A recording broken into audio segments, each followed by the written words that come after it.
नमस्कार साथियों। तो स्वागत है आपका हमारे YouTube channel Vaishnavi education distributor में। तो हम लोगों ने पार्ट फर्स्ट में सेंटेंस के बारे में पढ़ा था। What's the sentence and it's type. मतलब इसमें सेंटेंस जो है तो सेंटेंस के प्रकार हम पढ़ेंगे। तो इसमें मैंने सबसे जो पहला प्रकार है, जो पिछली वीडियो थी तो वो आपको प्लेलिस्ट में मिल जाएगी, उसमें आप चेक कर सकते हैं। पहले हमने असर्टिव के बारे में पढ़ लिया है, ठीक है। तो अब हम सेकंड इसमें इंटरोगेटिव के बारे में पढ़ेंगे। What's the means of interrogative. और पहले से मैंने यहाँ पर कुछ लिख रखा है, पहले से यहाँ पर डेफिनेशन वगैरह इसलिए लिख रखी है क्योंकि टाइमिंग हमारी ये है, टाइमिंग के अकॉर्डिंग एक निश्चित समय में हम कंप्लीट कर लें वीडियो को। जो इंटरोगेटिव वाक्य आपका होता है, इंटरोगेटिव सेंटेंस क्या होता है? Interrogative a sentence that we use to ask a question are called interrogative. मतलब एक ऐसा वाक्य जिसमें क्या है, जिसका हम प्रयोग किस लिए करते हैं, जिसका प्रयोग किया जाता है टू आस्क क्वेश्चन, मतलब प्रश्न पूछने के लिए जिस वाक्य का प्रयोग किया जाता है, ऐसे वाक्य को हम प्रश्नवाचक वाक्य कहते हैं, ठीक है। अब यहाँ पर प्रश्नवाचक जो वाक्य होता है, इसकी डेफिनेशन में आपको बता चुका हूँ, एक बार फिर से देख सकते हैं। अ सेंटेंस, एक वाक्य दैट वी यूज, जिसका हम प्रयोग करते हैं टू आस्क क्वेश्चन, प्रश्न पूछने में, आर कॉल्ड, कहलाता है इंटरोगेटिव, प्रश्नवाचक। तो इसमें तो हमने इंटरोगेटिव के बारे में जाना, मतलब इंटरोगेटिव होता क्या है, ये तो डेफिनेशन हो गई। अब उसके बाद हम इंटरोगेटिव जो आपका होता है, इसके कितने भाग होते हैं, कितने प्रकार का होता है, ये भी जानना हमारे लिए महत्वपूर्ण है। तो सबसे पहले आपका है वर्बल क्वेश्चन, जिसे हम बोलते हैं यस नो टाइप क्वेश्चन। इसे वर्बल क्वेश्चंस भी बोल सकते हैं and yes no type question भी बोल सकते हैं। अब ये जो यस नो टाइप क्वेश्चन होता है, क्या होता है यस नो टाइप, इसके बारे में जानते हैं। यस नो टाइप जो क्वेश्चन होता है, इसमें लिखा हुआ है, आप देख सकते हैं, मैंने यहाँ पर पहले से ही मेंशन कर रखा है। Sentence starts with helping verb. मतलब जो यस नो टाइप क्वेश्चन होंगे, जिन्हें हम बोलेंगे वर्बल क्वेश्चंस होंगे, ये आपके क्या होंगे? सहायक क्रिया, अर्थात जो हेल्पिंग वर्ब होगी उससे आरंभ होंगे। और इन्हें हम यस नो टाइप क्यों बोल देते हैं, ये भी हम समझ लेते हैं। यस नो टाइप इसलिए बोल देते हैं क्योंकि इनका जो उत्तर होता है, ऐसे प्रश्नों का जो उत्तर होता है वो या तो यस में होता है अर्थात हाँ में होता है, या फिर नो में होता है अर्थात ना में होता है। तो ऐसे प्रश्न को हम यस नो टाइप क्वेश्चन या वर्बल क्वेश्चन कहते हैं, ठीक है। ये आपका किसी भी हेल्पिंग वर्ब से स्टार्ट होगा। हेल्पिंग वर्ब आपकी चाहे प्राइमरी हेल्पिंग वर्ब हो या फिर मॉडल हेल्पिंग वर्ब हो। तो यहाँ पर हम एग्जाम्पल कुछ देखते हैं। फॉर द एग्जाम्पल मैंने यहाँ पर लिख दिया आर यू टीचिंग।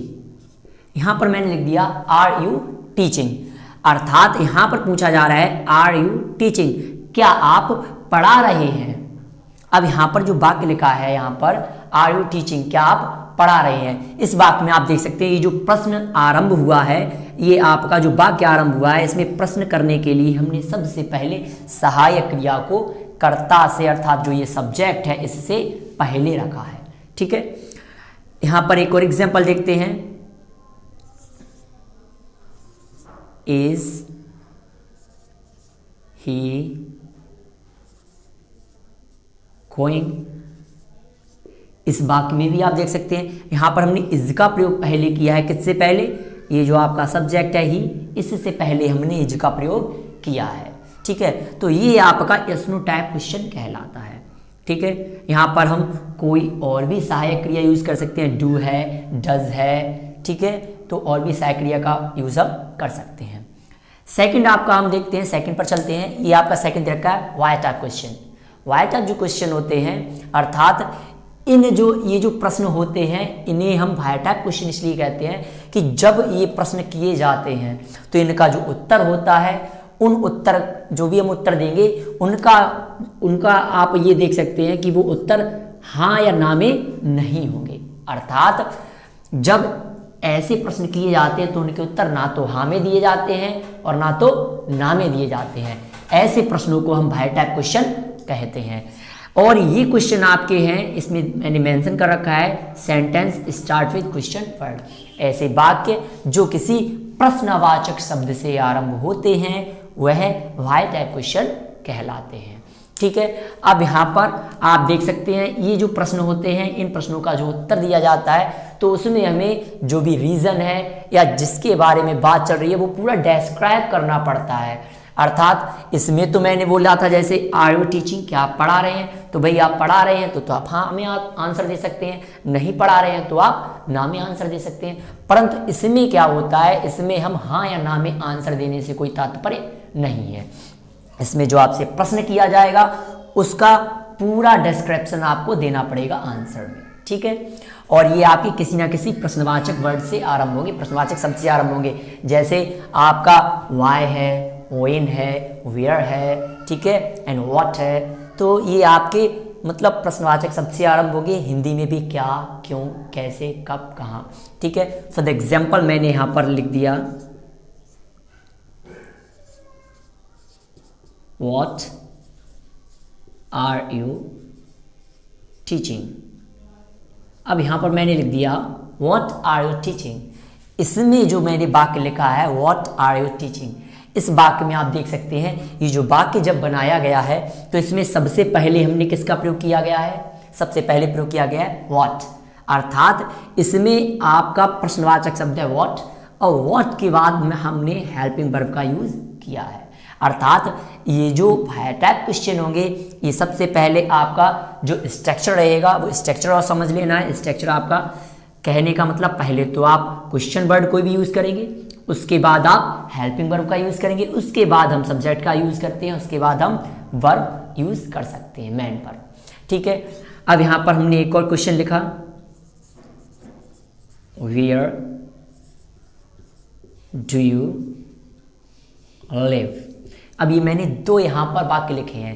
पहला लिखा है व्हाट आर यू टीचिंग, आप क्या पढ़ा रहे हैं, and where do you live, आप कहाँ रहते हैं। तो इन वाक्यों में आप देख सकते हैं आप इसका जब उत्तर आप देंगी क्वेश्चन का तो इसका क्वेश्चन का उत्तर ना तो आप हाँ में दे सकते हैं ना आप ना में दे सकते हैं, इसे आप डिस्क्राइब करना पड़ेगा आपको। सेकंड वाले में भी यही दे रखा है वेयर डू यू लिव, आप कहाँ रहते हैं, तो इसमें भी आपको डिस्क्राइब करना पड़ेगा कि कहाँ रहते हैं, बताना पड़ेगा। ये नहीं है कि आपने बोल दिया, आपसे पूछा गया आप कहाँ रहते हैं, आपने बोल दिया हाँ, आप या फिर किसी ने पूछा आप क्या पढ़ाते हैं, आपने बोल दिया ना, तो मतलब आप इस प्रकार से उत्तर इनका नहीं दे सकते। ठीक है, तो अब हम थर्ड पर चलते हैं। ये हमारा दे रखा है इसमें टैग क्वेश्चन। टैग क्वेश्चन को थोड़ा समझना है अच्छे से। इसमें दे रखा है sentence is used to express uncertainty और आस्क फॉर कंफर्मेशन। अर्थात ये वाक्य ऐसे होते हैं, ऐसे वाक्यों में क्या करते हैं हम वो आप समझते हैं। इसमें क्या है, ये अनिश्चितता है उससे भी एक्सप्रेस करते हैं, उससे भी शो करते हैं। दूसरी चीज ये आस्क फॉर कंफर्मेशन, ये कंफर्म करने के लिए क्वेश्चन पूछे जाते हैं। कोई भी घटना है या फिर कोई भी बात है उसको कंफर्म करने के लिए कि ये बात है अन्यथा नहीं है। ठीक है, तो यहाँ पर ऐसे वाक्यों को हम टैग क्वेश्चन कहते हैं। और टैग क्वेश्चन क्या होता है, ये अपने आप में एक सेंटेंस का भाग होता है, पूर्ण सेंटेंस नहीं होता है। ये सेंटेंस का एक भाग होता है जो कोई भी हेल्पिंग वर्ब है उसके साथ नॉट का प्रयोग करके जोड़ा जाता है। ठीक, फॉर द एग्जाम्पल यहां पर देखते हैं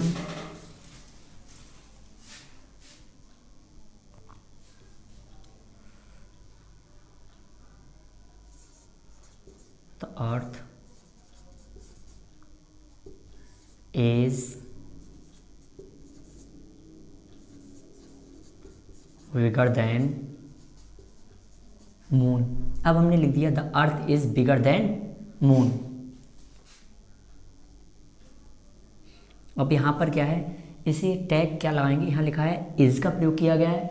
अब जब इज का प्रयोग किया गया है तो अब हम इसे वाक्य को जब बनाएंगे तो टैग लगाएं तो क्या है, ये है। अब यहाँ पर देखा मैंने ये सेंटेंस आपका पॉजिटिव है। जब सेंटेंस पॉजिटिव है तो टैग जो हम लगाएंगे वो नेगेटिव में चला जाएगा। तो earth is bigger than moon, तो हम यहाँ पर क्या लिखेंगे, इजंट इट। इस प्रकार से हमने लिख दिया। जैसे एक और लिखा ही इज़ अ डॉक्टर। ठीक है, यहाँ पर मैंने लिख सकते हैं, ये जब सेंटेंस आपका पॉजिटिव में नेगेटिव बना देंगे, इजंट ही। अब यहाँ पर क्या है, आप यहाँ पर देख सकते हैं, सॉरी, यहाँ पर प्रश्नवाचक चिन्ह रहेगा। अब यहाँ पर आप देख सकते हैं, मैंने यहाँ पर लिखा है the earth is bigger than moon, मतलब यहाँ पर दिखा रहा है जो पृथ्वी है वह चंद्रमा से बड़ी है। अब वो यहाँ पर कंफर्म करने के लिए, इस बात को कंफर्म करने के लिए क्वेश्चन क्या किया जा रहा है, इजंट इट, क्या ये नहीं है। अब दूसरे में भी दे रखा है ही इज अ डॉक्टर, वह एक डॉक्टर है, इजंट ही, क्या हुआ है, नहीं है। तो इस प्रकार के ये जो वाक्य हैं ये आपके कहलाते हैं टैग क्वेश्चन। ठीक है, अब ये तो आपने टैग क्वेश्चन के एग्जांपल्स कुछ देख लीजिए, यहाँ पर देखें। अब यहाँ पर हम अल्टरनेटिव और या फिर हम चॉइस क्वेश्चन के एग्जांपल्स देखेंगे। तो सबसे पहले यहाँ पर चॉइस क्वेश्चन को पहले समझते हैं इसे। अच्छा, ऐसा करते हैं, हम इसे रिमूव करते हैं यहाँ से, क्योंकि यहाँ पर फिर एग्जाम्पल हैं जो आ नहीं पाएंगे। यहाँ पर आप देख सकते हैं अल्टरनेटिव में दे रखा है अल्टरनेटिव और चॉइस क्वेश्चन। अल्टरनेटिव और चॉइस क्वेश्चन होते क्या हैं, उन्हें हम समझते हैं। Question that offer a choice of several options as an answer. कहने का तात्पर्य ये है कि अल्टरनेटिव का मतलब होता है मतलब विकल्प, अर्थात यहाँ पर अल्टरनेटिव जो आपकी क्वेश्चन होते हैं अर्थात बहुविकल्पीय क्वेश्चन होते हैं। इसमें भी जब इसमें साफ साफ पता लगा बहुविकल्पीय, अर्थात इसमें विकल्प जो होंगे वो अत्यधिक होंगे, अर्थात एक से अधिक भी हो सकता है, दो भी हो सकते हैं, तीन भी हो सकते हैं, चार भी हो सकते हैं। अब यहाँ पर चॉइस क्वेश्चन इसे इसलिए कहते हैं कि इनका जब आंसर देना होता है तो उन्हीं में से कोई एक चूज कर लिया जाता है। ठीक है, तो इसलिए इसे चॉइस क्वेश्चन कहते हैं। इसमें देखो दे रखा है यहाँ पर क्या है, ये चॉइस आप जो करेंगे वो सेवरल ऑप्शंस, मतलब जो कई ऑप्शंस होंगे, ठीक है, उन ऑप्शंस में से कोई एक चॉइस कर लेंगे एज एन आंसर, एक उत्तर के रूप में। अर्थात इसमें इस प्रश्न में उत्तर भी साथ दे रखा होगा। ठीक है, जैसे फॉर द एग्जाम्पल मैंने यहां पर लिख दिया डू यू लाइक टी और मिल्क। देखो क्वेश्चन क्या कह रहा है, डू यू लाइक टी और मिल्क, क्या आप चाय पसंद करते हैं या मिल्क। क्वेश्चन पहले समझना है, कह रहा है डू यू लाइक टी और मिल्क, क्या आप चाय पसंद करते हैं या मिल्क, दूध पसंद करते हैं। अब दोनों में से आपको जो उत्तर में जब लिखोगे, इसका जब उत्तर लिखेंगे तो आपका उत्तर जो भी है वो इन्हीं दोनों में से कोई एक हो जाएगा, या तो टी हो जाएगा या फिर मिल्क हो जाएगा। ठीक है, आंसर में आप बोल सकते हो टी या मिल्क। तो क्वेश्चन भी करते हैं हम लोग, कोई आता है तो बोलते हैं ना ठंडा चाहिए या गर्म, तो उसमें भी क्या होता है, उसमें भी यही पूछा जाता है, तो उसमें भी यही क्या होता है, उसमें भी चॉइस क्वेश्चन होता है। अब जो भी इंसान है, जो भी हमारा आतिथ्य है, उससे जो पूछा जा रहा है, जो उसे पसंद होगा वो वहाँ पर चूज कर लेगा। ठीक है, तो ये तो आपके क्या हो गए, ये आपके alternative tag question, why tag question and yes no tag question. ये इस पार्ट में हमने सेकंड पार्ट में इंटरोगेटिव के बारे में सीखा। ठीक है, इसमें हमने सीखा इंटरोगेटिव होता क्या है, इसके कौन कौन से पार्ट्स होते हैं। ठीक है, इसमें किसी प्रकार की कंफ्यूजन हो, किसी प्रकार का डाउट हो तो आप कमेंट में लिख सकते हैं। ठीक है, तो हाँ ठीक है, तो इतना ही रखते हैं इस वीडियो में, और नेक्स्ट वीडियो हमारी अगला जो इसका अगला भाग होगा वो हम जल्दी अपलोड करेंगे आप लोगों के सामने। और इसे पहले आप समझिए इसे, और इसका जो पहला ऑप्शन है, सॉरी पहला इसका जो पार्ट है वो हमने प्लेलिस्ट में डाल रखा है, पहला पार्ट, ये सेकंड पार्ट है, दोनों पार्ट अच्छे से देख लीजिए, तब हम थर्ड पार्ट यहाँ पर अपलोड कर देंगे, जिससे आप एक एक पार्ट बाय पार्ट एक एक चीज़ समझते रहे, सेंटेंस के बारे में अच्छे से समझ लें। ठीक है, तो धन्यवाद, इतना ही रखते हैं। और आप बाकी चैनल जो हमारा है उसे आप लाइक एंड सब्सक्राइब करते रहें और अपने दोस्तों को शेयर करते रहें। ठीक है, नमस्कार।